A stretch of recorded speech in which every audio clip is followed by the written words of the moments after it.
Hey everyone, welcome to the latest episode of the world's okayest mountain bike podcast. And I just want to remind everyone, you can always send us questions or if there's some topic you want us to talk about, either by putting a comment message on our Facebook page or emailing okayestmtb@gmail.com.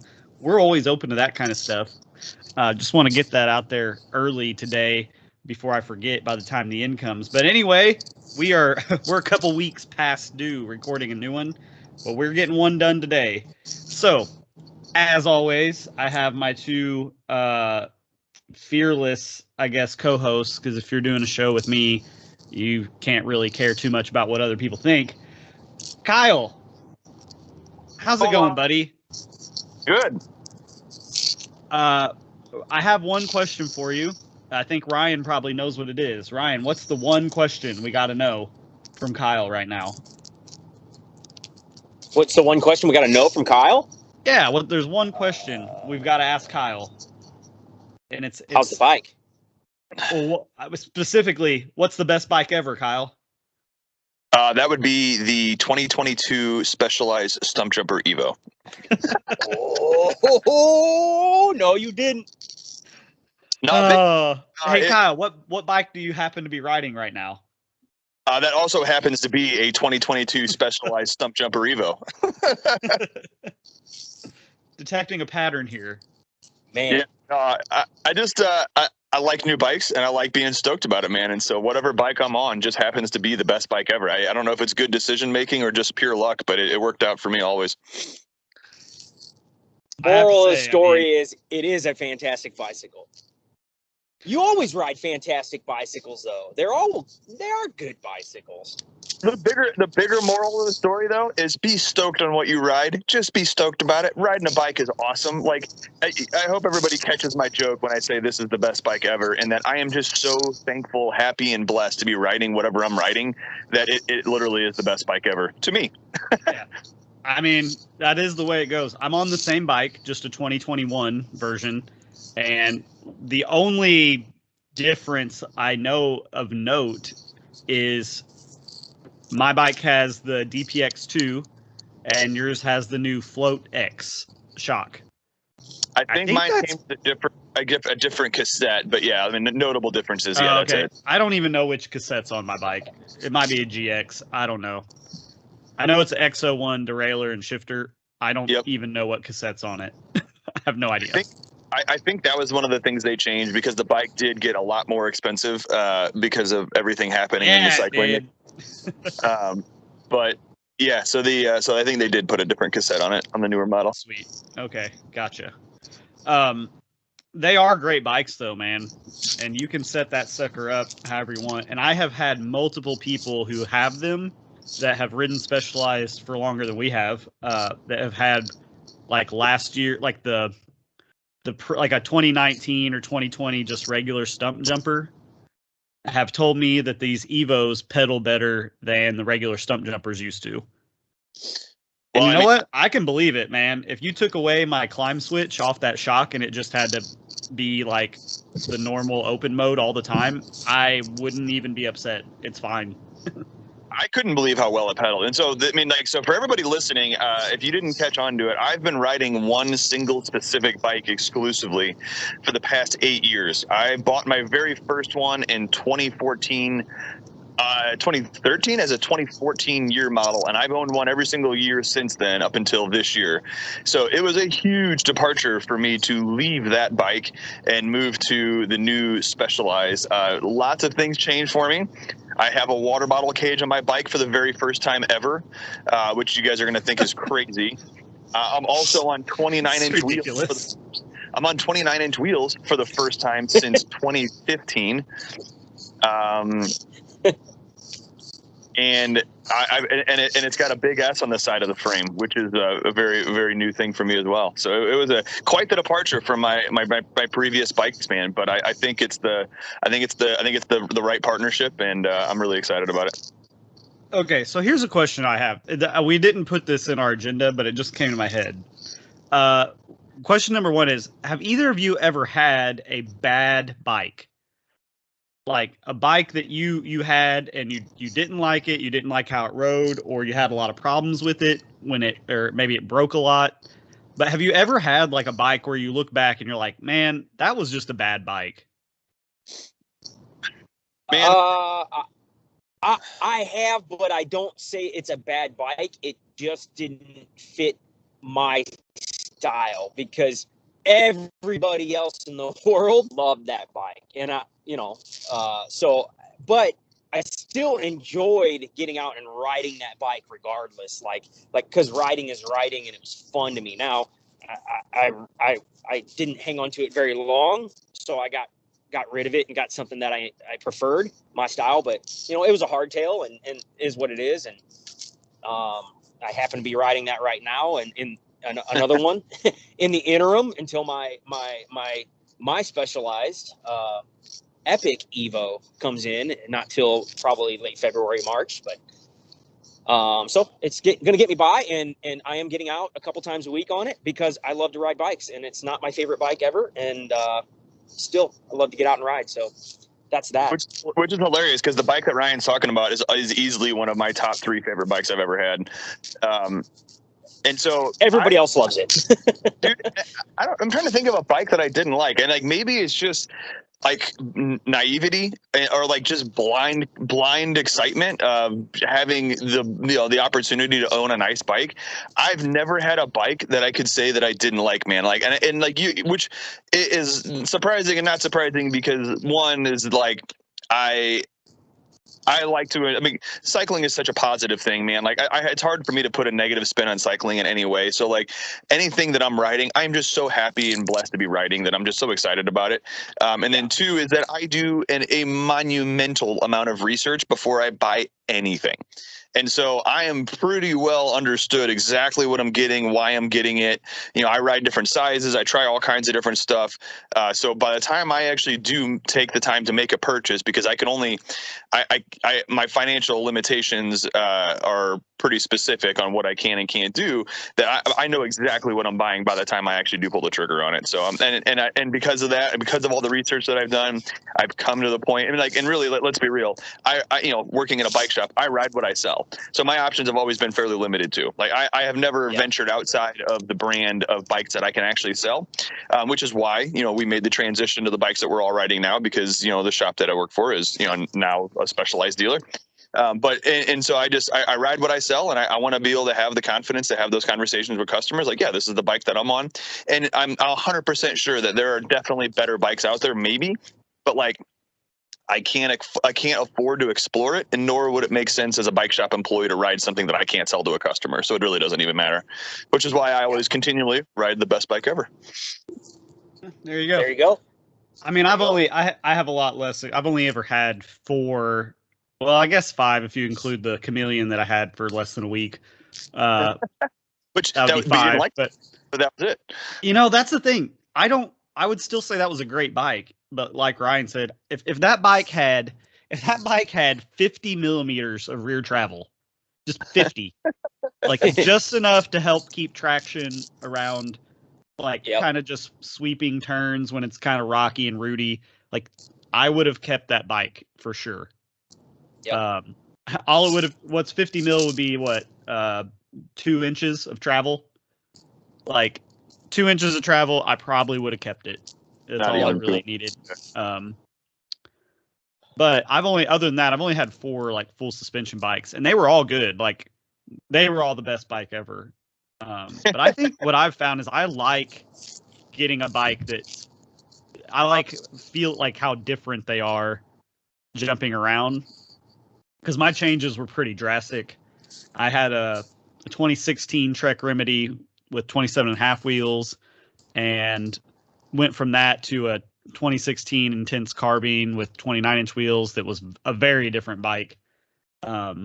I loved them all, and then I went from the Carbine to the Trek Slash that I still have, and I don't know, man. The strengths and weaknesses differences, to me, that's just fun to like sort out, and you kind of have to get used to the bike and get it set up how you want. Now I'm on the Stumpy Evo, and it does a lot of things better, but I wouldn't say it does everything better.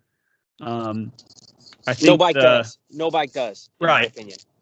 Yeah, I think I'll tell you one thing. Like, I feel like my Slash did better at jumping things or big jumps, and just being a more natural bike in the air and off lips.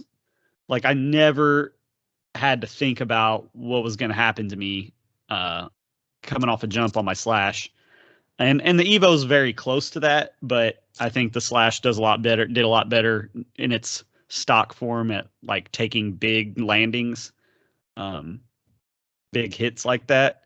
So like I've got a Cascade link coming for my Stumpy Evo to make it more progressive, because like that is one weakness. It's not it's for me it's not progressive enough. I think for a race bike it's fine, but you know, if you're wanting to get out and play around, do big jumps and stuff, it could use a little more. But anyway, I don't know. I was just curious if you guys had ever had a bike that you were just like, oh, that thing was a piece of junk. I never should have bought it. I have not had that experience, at least as an adult. You know? Dude, I am so self-admittedly naive to everything else out there, and I am too excited to be riding a bike to hate the bike that I'm riding, period. And I definitely look back at bikes, you know, and like, oh man, that bike I'm on now is way better than that bike. And you know what I mean? Like, I'm not, you know, I just during the time it was the best bike ever because it was my bike, and it was the bike that it was the bike that got me out in the woods and got me, you know, a chance to catch my breath and a chance to catch my head, and you know, and because of that, that's what made it the best bike ever to me. And so every bike I've ever ridden has always been the best bike ever because it was my bike. I think basically the state of mountain biking right now is most every bike from a major bike brand is really good. And I think you're only going to have people really complaining if something's always breaking, like if the bike breaks a lot or components break. Now, I've heard, I know someone, I'm not going to say who has a certain direct-to-consumer brand bike, that I thought I would be great, but they have had a lot of trouble getting it set up and making it feel the way they want to. So I guess it does happen. Just hasn't happened to me yet. Well, and some of that too is preference. You know what I mean? Because like bike is, you know, choosing a bike and your setup and your cockpit and your suspension, I mean, it's all pretty individualistic. So, I mean, like just being different doesn't make it bad, but it might be against your preference. You know what I mean? You might ride, like my bike I'm on now is a pretty vast change over from what I was on. I mean, it's definitely a bike it's huge. I mean, I get on it, it feels huge. But it does a lot of things really well. But I went to the new Bluffview big jump line set that Zach's building right now. And it's like a really solid blue jump line, like not sketchy, super easy. Like you can kind of just like one pedal crank in and then never touch the cranks the whole way down and hit 3 real big jumps. And my bike is harder to move underneath me to like tweak out for tabletops or even do moto whips and stuff than my previous bike was. Now, it feels better because the extra seat clearance that I have on it, which is awesome because the way they do their sizing. But the 29-inch wheels are harder to kind of push around and rotate underneath you for sure. Well, enough about that because we're on a time crunch here. So let's move on and talk about something I guess we're semi-qualified to talk about, at least Kyle and I, and that is in St. Louis or St. Charles County. They had an enduro race this weekend, and Kyle and I went out there on the Friday before the Sunday race and rode all the stages other than the urban stage. We didn't have time to go do that. And I think the secret formula for enduro, and now I'm learning this, and compared to a lot of other Midwest enduros, I think in the past the kind of the conventional wisdom is, okay, let's find what are technically descents, meaning you start at the top and you end at the bottom. But a lot of races I've been to, it felt like they added this stage just to add time to the race, period. I'll give you a concrete example. I don't care if it makes anybody mad, but like if you've ever raced the Bentonville Kohler Enduro, there's a stage called Here's Johnny, and It's terrible. I mean, it's so dumb. It's just flat, a lot of uphills, just loose rock. Like, it's not a trail you would ever want to go ride. If you were on a trip down to go to Bentonville, like, no one would ever be like, go figure out Here's Johnny, and like, you've got to ride that. It's so fun. Like, no, it's just a stage. Like, you're in it, and you're just like, they're just trying to add more time to the race, which I understand, because if your race is only like 7 minutes long for the winner, that doesn't sound very legit. But I think maybe the secret formula, it's not quantity, like it's quality. So the St. Gnarles Enduro, fastest time of the day, the winner, Devin Jarrett, his race time over the 6 stages was 11 minutes, 12 seconds. On I'd a say stump jump. yeah, on a regular stump jumper, 2022. It's not an Evo, just a 130, 140 stump jumper. I think an average race time was somewhere around 13 to 13 and a half minutes long. You know, that's kind of the middle of the bell curve. But we rode these stages, and dude, they might not have been the longest, but there was some legitimate technical, steep exposure, rocky. It wasn't just like, we're just going to go take some long, drawn out cross country descents and race 5 of them and, you know, make people just sprint pedal the entire race. There was a lot of separation in this race, time wise, pretty big gaps, even in the same class, which I think is a really good sign that, you know, if you make it steep and technical enough, you slow down the speed, right? If you got something really steep into a hard turn, like, people have to slow down, and it becomes a very much skill based. I say that's a legit enduro race, even if it's not that long.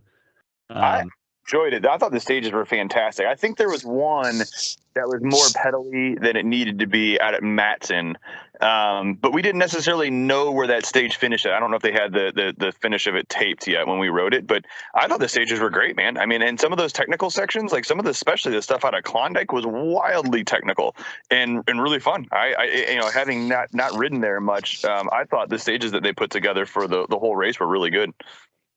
Hey guys, didn't like Chris Kaplinger and the bike club guys kind of scout out a lot of some of these sections, and was some of it new, like first time ridden type stuff? Certain sections of the stages were. So a lot of the Matson, there was 2 Matson stages that were, one of them was almost entirely on a new flow trail that really hasn't been seen much, that St. Charles County did with one of the Gort guys.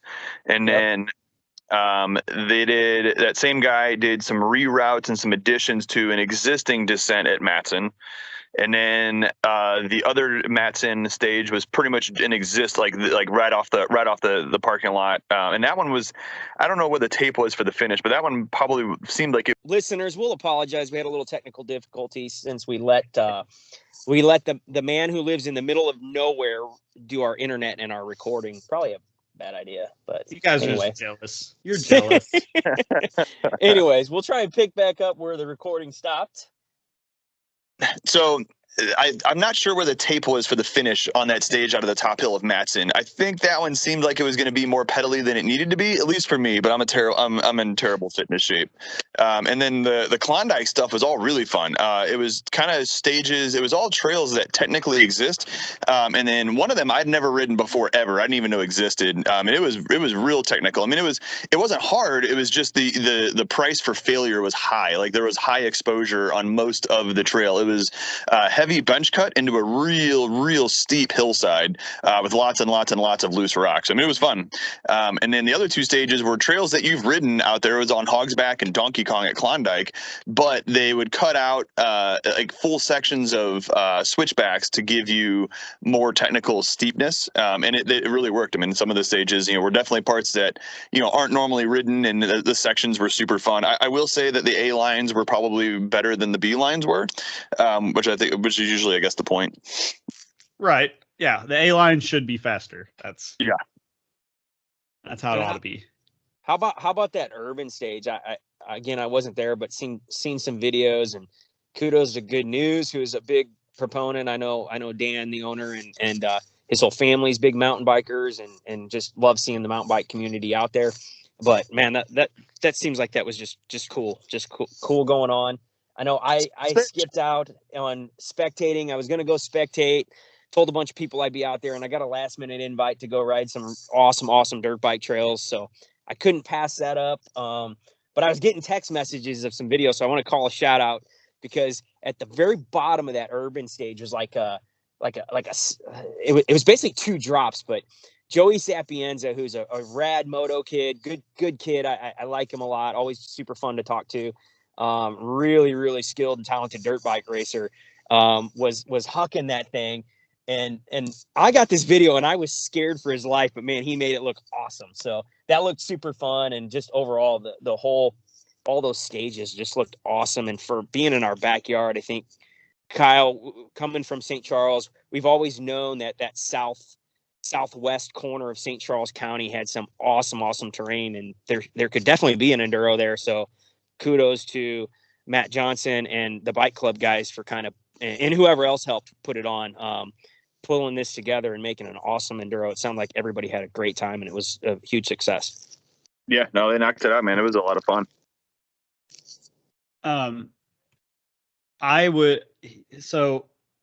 I just think what they did a really good job is just letting the trails be what they are. And if you want to make the race longer, add more stages instead of drawing out what you've got to the point where it's not fun anymore. Because I've been at some enduros where it's just like they were so desperate to just make the stages longer. Like you got to the very bottom of the hill, and then they point you back up the hill to keep going, just to keep eking out more time. And it's like, come on, like, you know, I'm okay with enduro, like having some pedaling on it on some stages, and even inside 1 or 2 stages, you know, a short uphill or whatever, like that's part of it. But yeah, man, there's some races where it's like it feels like they never point the trail down the hill, and this one they did a really good job of like using what's good and not just trying to squeak out every bit of time they possibly could, which makes it fun. Was there seven stages? Yes. That's impressive for, I mean, I just running through my head, I couldn't really think of 7 stages off the top of my head, but it's cool that they kind of pieced that all together and were able to do that. Yeah. Well, I've got it. I think the pedaling side of it's important too, because like the difference between having pedaling, you know, having a pedaling stage, or at least sections of the stage where it's very pedally, is what separates a guy that has good fitness with a guy who can actually just, you know, just a skilled bike rider. I mean, I'm not calling myself a skilled bike rider, but like, let's be real. I mean, my fitness is what holds me back from being competitive in races, not because I can't ride that terrain, you know, just as good as anybody else almost. But where I lose is any stage where there requires any bit of pedaling at all. And if there was never any pedaling and it was just staying off the brakes going down a hill, I would be much more competitive than any time I have to get on the gas mid stage. Because by the time I get to a point where I'm, you know, 60 seconds or 90 seconds into going as fast as I possibly can down a hill, and I have to get back in the gas, I just don't have it. And I cannot put the power down when I need to. And that's what really prevents me. So I think that's important, you know, to give the guys who actually have a high level of fitness the right opportunity to, you know, to be successful. Yeah. Well, and not saying that downhill racers don't have to be fit, because we know they very much have to be, but that's an element to enduro, right? Like is some endurance and some pedaling, you know. Sure. So yeah. Speaking, I sorry to jump in, Ryan, but this just reminds me. Have either of you seen the video on Instagram of Yolanda Neff? She was racing an enduro at Canuga. Yeah. On her slash, that's just like the one I'm trying to sell. But she's in like, you know, Lycra, no knee pads, no elbow pads, but she does have a full face. And there's a video of her going down a stage, and she is flying. Like, you know, you watch these World Cup cross country races and they're going down the hills, and I'm sorry, but they just don't look like they're going very fast. But holy smokes, she was ripping down through this stage at Canuga, and I'm like, That dumb. Like, I don't think I could go that. Like, I probably wouldn't be going any faster than that. It was steep. So Clinton, I saw that video, and I was like, I gotta go to her Instagram and see if there's more. Because is she really wearing Lycra? And sure enough, like she's. I'm like, dude, no she way. rips big jumps and stuff. Like, yeah. I was like, I wish she would race EWS. I really do. I have a feeling it would be like. She probably will. After her, wildly successful Olympic champion career as this cross country racer is kind of, after she's past her prime there. Oh, yeah. I hope so. I mean, that's what I mean. Like, I hate to say it, but I mean, like, that's kind of what ends up happening. I mean, you kind of watch the transition of, downhill World Cup and cross country World Cup. I mean, that's the pinnacle of racing. I mean, it's because it's UCI. It's actually in the Olympics. I mean, they've got, so most of those athletes will focus their efforts on those specifically. And then once they start aging out, they move over to enduro and become incredibly competitive enduro. I mean, we've seen it with, there's a gal that raced for Trek, and I can't remember her name right now, but she did years and years of being at the top podium as a World Cup downhill racer, and then as she starts aging. I mean, was that Jill Kittner? Maybe, I don't know. No, not Jill. Older than that. She would have been popular before you were probably mountain biking. Oh, I'm sure. Yeah. But then she transferred over to enduro, and then she was the podium enduro racer for years, and until she finally, started having kids, and then just kind of hung it up a little bit. And she's, retired from professional racing now, but still an incredible rider. And then the same with Sam Hill. I mean, Sam Hill was the winningest World Cup downhill racer that we saw for a long time. I mean, right behind Steve P was Sam Hill every single race for the longest time. And then, he got to the point where there were younger, faster guys again, and he was, further and further off the podium, and then he moved to enduro racing, and now he's top of the game enduro racing, and has been for the past few years. And I wouldn't be surprised if we saw the same with Yolanda, but we'll see. So I don't know how much longer that pathway is going to last, but I will say this: like, being in cross country shape is good for enduro, even on stages where you don't have to pedal. It still helps a lot. I'm learning that and becoming more of like, I'm okay with like, we're just going to go on a big ride today because that's going to help. It just does. Oh yeah. Speaking of big rides, how's your training coming along, Clint? Well, Ryan, it was going good for a couple weeks, and then holiday season hit, and Christmas tree cakes hit the market. Ooh. And my wife made the most delicious blueberry pie on the planet last night. So I've already had 3 slices of that. But here's a good thing. So I signed up. I have some accountability coming into spring because somebody else is going to be depending on me. I'm going to sign up with a guy. His name's Colton. He's a really, really, really, really good runner.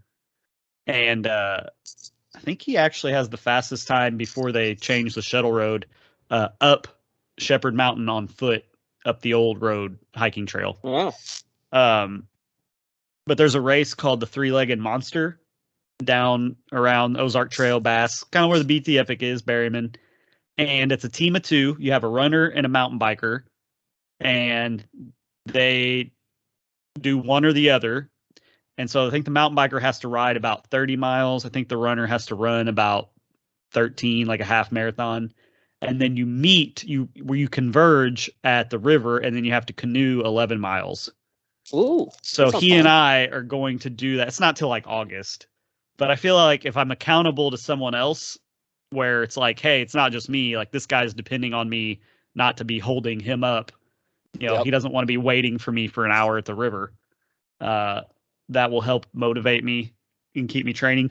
I forgot. I didn't even mention this to you guys. I've got to tell you about something that Dave Elkin discovered this week. So for a long time, I thought in Missouri that the maximum elevation drop possible was at Buford Mountain because of Wikipedia. And I thought, okay, if you look at the topography map of Buford Mountain, it's off limits. It's conservation area. It doesn't even matter. that you might be able to, if you go the right way, you might be able to squeak out like 700 feet. Turns out that is wrong. There is a mountain. It's not even that far. I went and checked it out yesterday. It's called Black Mountain. And it's known there's a hiking trail, sort of, not really there, but if you can find it on all trails, and it starts at this waterfall. And from the highway where you park, it's a super narrow road with just a little pull off big enough for one, maybe two cars. All right. There's nothing out there. There's this massive, massive rock formation waterfall. Like, it does not look like Missouri out there. It looks like Tennessee or out west or somewhere. Awesome. But to the top of that mountain from the highway is over 900 feet of vert. What? That's huge. Think Shepherd Mountain, cut the top half off of Shepherd Mountain and stack it on top of itself again. That's how big we're talking. Nice. It's 300 more vertical feet. It'd be like if you stuck the Chubb downhill on top of Shepherd Mountain to start with. That's how much vert we're talking about. Wow. So I went out there on a scouting mission yesterday for Elkin because he's freaking out. And the problem is there is no way to ride a bike down these falls, even when it's dry. This is just like, I don't know. We might have to scheme up with the Forestry Service just to get a navigable trail. It's not wilderness area. It's not conservation area. It's just Mark Twain National Forest. But yeah, it's more than 900 feet. It squeezes right up to the St. Francis River. I mean, this super narrow highway, it's like mountainside wall on one side, river on the other, and not any shoulder, no room. It's crazy. And I'm sure when it rains, it's gorgeous out there. But yeah, man, that's over 900 vert all day long. Wow. I had no idea that even existed in Missouri. So who knows what's possible in the future? There's nothing out there. So, there's not going to be a bike park. But if there's just a trail that we could just hike up and ride down, that would be incredible. To be honest, man, Shepherd Mountain leaves me wanting for nothing. Yeah, no kidding. Vert doesn't sound all that appealing because I can't hardly make a full lap down Shepherd Mountain without letting my hands cool down anyways. Yeah. So, Ryan, you were wanting to do a quick update. So another topic, since we're all dads, we have kids of varying ages they're doing pretty good on their little bikes of various kinds. Mine are over 2.5. They were 2.5 in September, and they've got Strider bikes. Ryan, you just hit a milestone with yours. Now, Tucker, did he just turn 3? He just turned 3 the last week of October. Yep. Gotcha. Okay. Yep. So what's he up to now? So yeah, I guess it was the week after his birthday. I was traveling for work, and my wife sends a video, and he's out riding a pedal bike, pedaling all by himself, no training wheels. We've never had training wheels. So that's a pretty cool milestone. The reason I really wanted to talk about this topic is because we have kids at some different ages. Connor is 5 and just an absolute shredder, just so cool to see. And I hope my kid's at that point when he's 5. And then your kids are just just over 2, right, Clinton? Yeah, the twins are. They're 2 and I don't know it's November, 2 and 8 months, 9 months, something like that. Yeah, so they're ripping on their Striders, and I think it all starts with I had the reason I want to discuss this is I've had a lot of questions lately from people that are friends of mine, wanting to get their kids riding that have 1 and 2-year-old kids, and like, wow, they see my kid and he's doing well, and my brother's kid and my sister's kid they're all the same age and all just riding pedal bikes at 3 years old now, which is amazing. And so people ask a lot of questions, and really for me, it's all about the balance bike. And I'm a big proponent of the Strider brand, just because I think they started it, and I've got some connections to the company from their early days, and just what they did in introducing that to the world, I think has done numbers. for wonders, I should say, for kids getting on bikes sooner.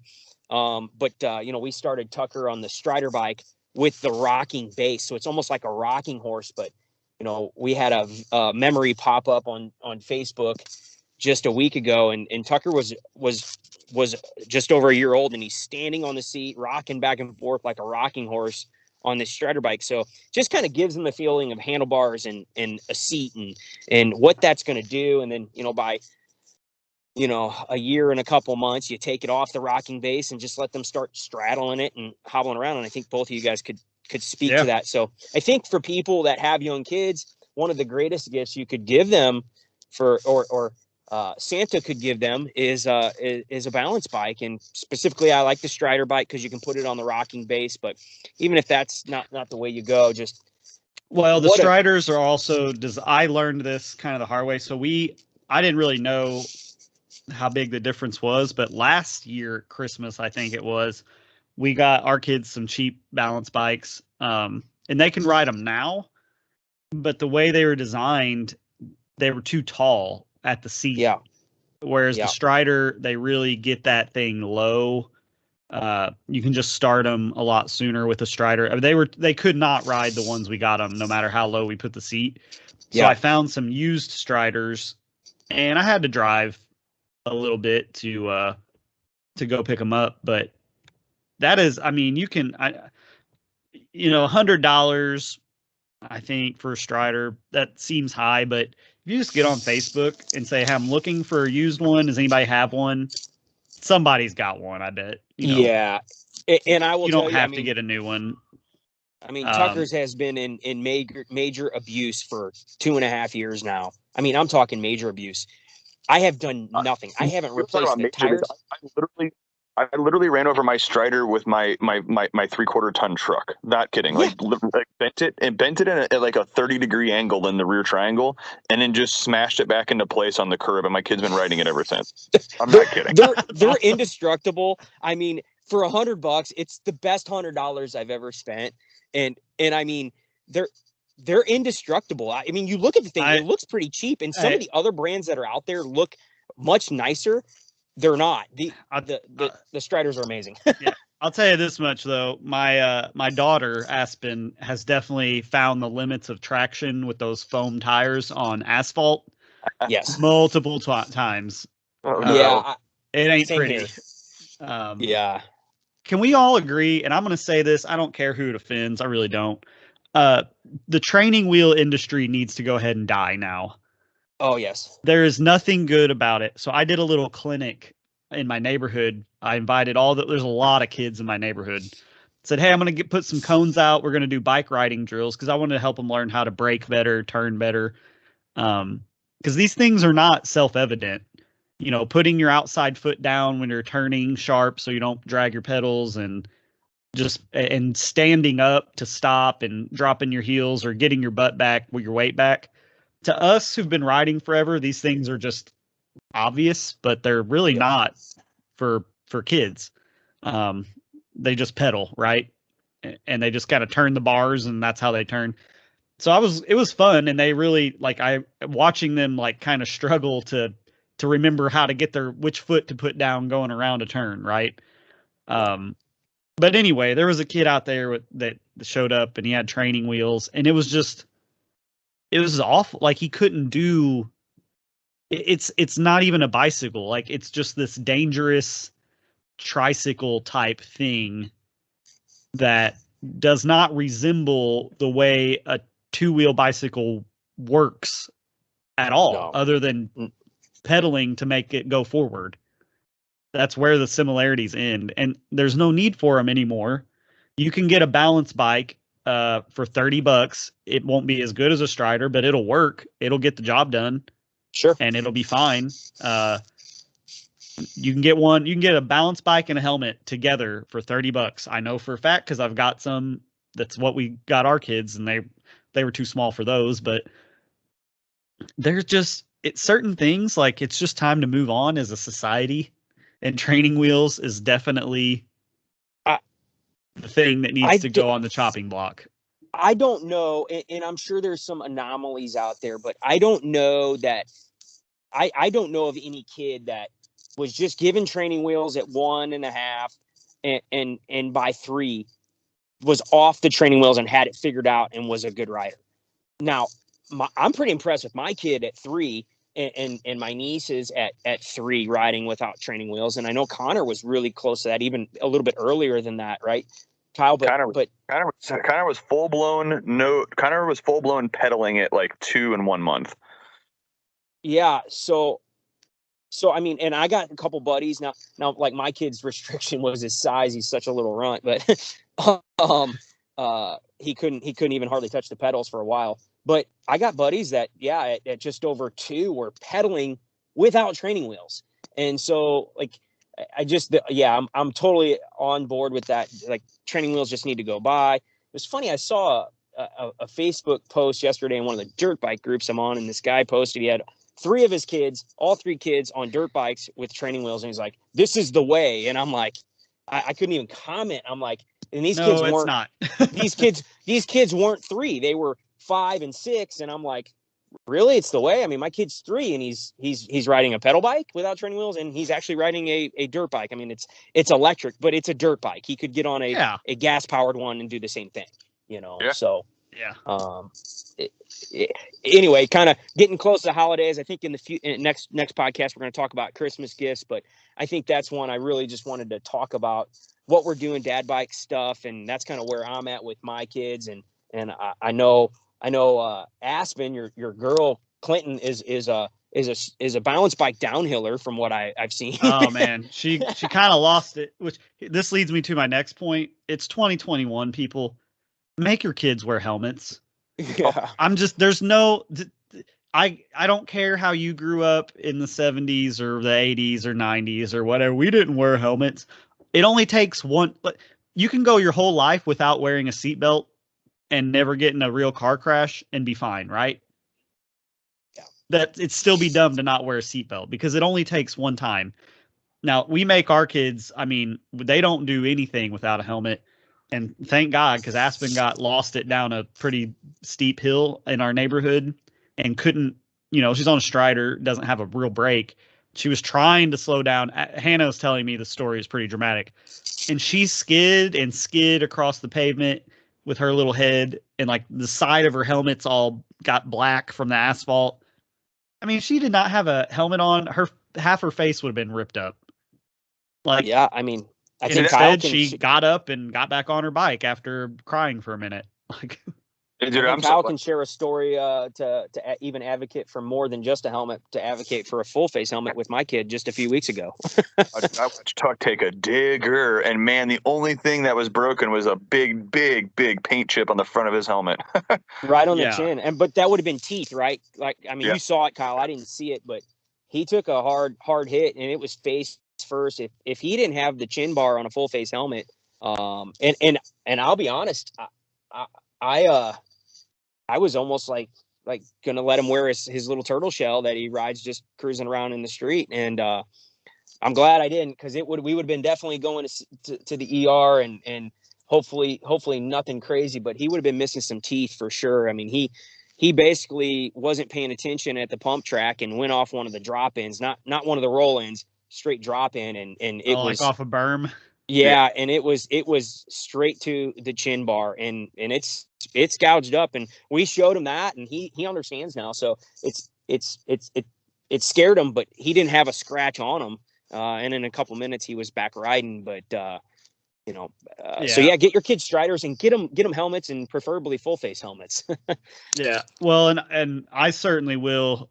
You guys know it's no secret I'm working in the background. And I don't know how it might take years. I'm hoping less than a year from now, but I'm really going to be advocating and working on trying to get a pump track built in Potosi, which will be great for the crowd that likes Steelville and Shepherd Mountain, because guess what's dead center?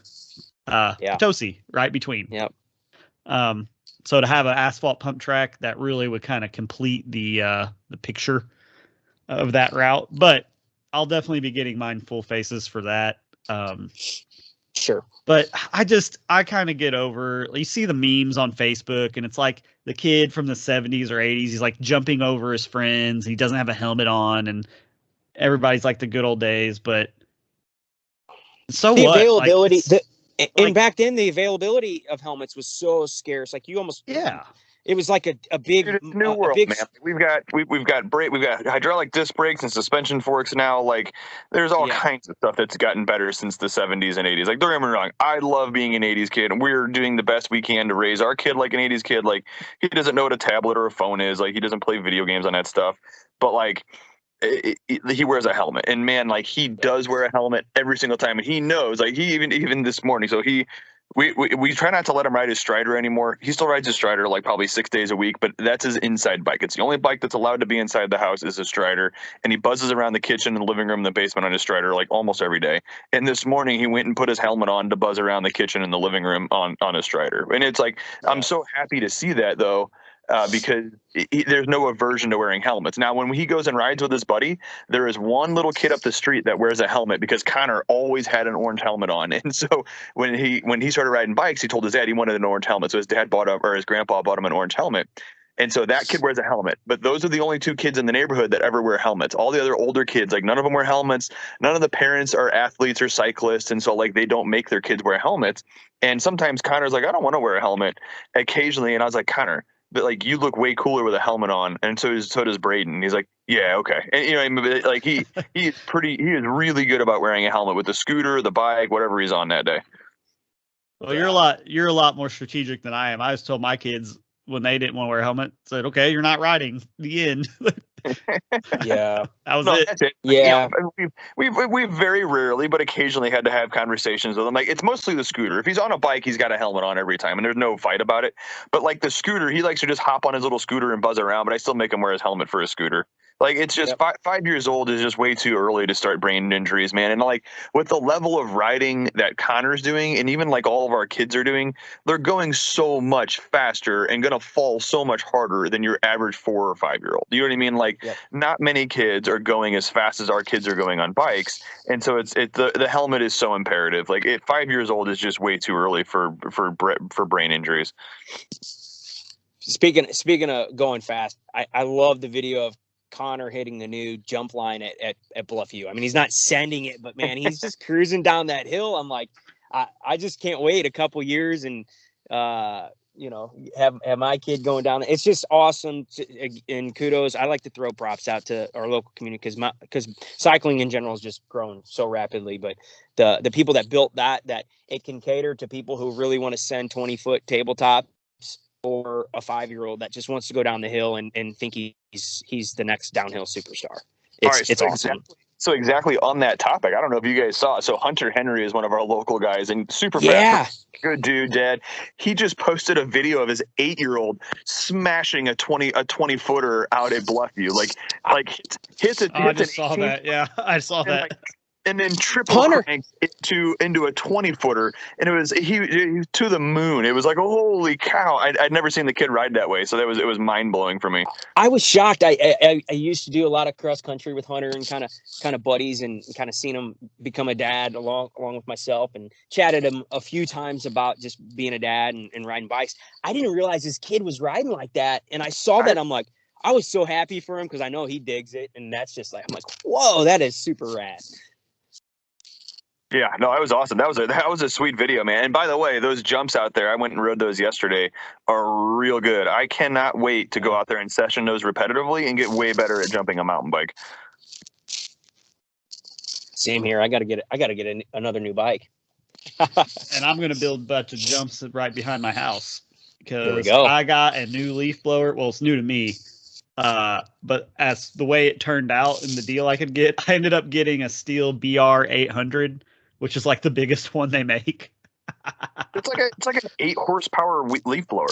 It's like a jetpack, man. I was gonna say you can fly away. It's ridiculous. And can you travel? There's going to be some smoke in Potosi this weekend because I'm about to burn off the entire back hillside behind my house and get the skid steer, and then it's on. And Clint's going to have his own little bike park. Nice. Yeah. I've already got a few Nice. little jumps built, but there's going to be some bigger ones for sure. Let's get some booters.